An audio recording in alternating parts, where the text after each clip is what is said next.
My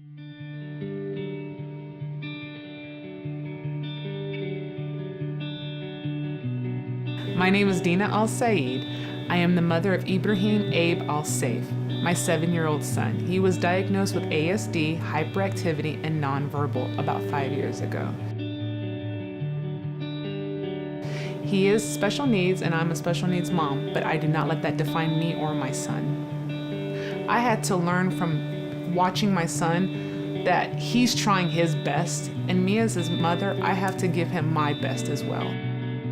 So Abe's mom sought us out for therapy. She called the Warren Center's Early Childhood Intervention Program when he was a toddler. And I was assigned to go out to the home. We did a comprehensive evaluation to see what his strengths and weaknesses were at that time and to see where we could target therapy. So I worked with his mom and Abe at the house on beginning to get his communication skills, his social skills, and developing all that starting from a young age.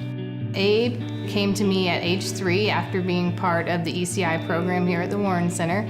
The first time I saw him, I couldn't get him to sit down. I couldn't get him to come follow a simple direction. Being willing to hold things in his hands. When I first met him, he didn't want to hold a spoon. He didn't want to hold a crayon or a marker, anything. We had to work on tolerating things touching his hands, then being willing to hold them, and then being willing to do what you're supposed to do with that item. So now he'll, use a spoon to feed himself, color on a requested target, and his mom really wants him to write his name, so we spend a lot of time working on that. It has been a remarkable change, taking a family that needed help and didn't understand a lot of things that was going on with Abe, but through ECI and through the clinic of helping Abe, we were able to go in and help the whole family. We saw a family, again, that needed help to a family now that gives help. The Warren Center is so important to the families, but we could not do it without the support of the community. We do get funding for kids. This is the only place I've ever worked where people donate money and give us grants so we can see kids whose insurance doesn't cover enough of their visits or doesn't cover social skills groups, and the parents are so grateful for that opportunity.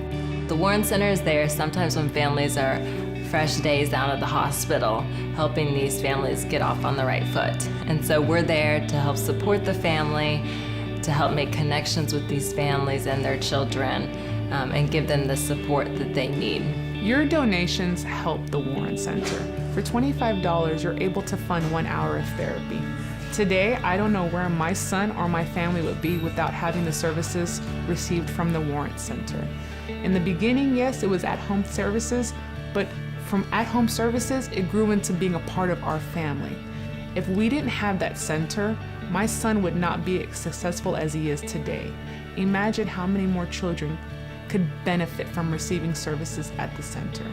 So to see my son now, fast forward 5 years, he'll be going into the 3rd grade this year. Yes, he is in a special needs classroom, but the fact that my son is in 3rd grade, he's gonna be a little boy going to school happy to see his classmates. I never thought I would see that day. When I see my child comprehend settings or understand where he's at, when I started to see my son sing and talk, I could not believe that my nonverbal child would have this ability. And then the first time I heard "I love you," I literally I couldn't handle it. I was overcome with emotion. And without the Warren Center realizing what they did for us and helping us, they kept my family together. Because there was a time when I wanted to give up and walk away. But if it wasn't for all of the staff, I don't know if I would be who I am now or my children would be who they are.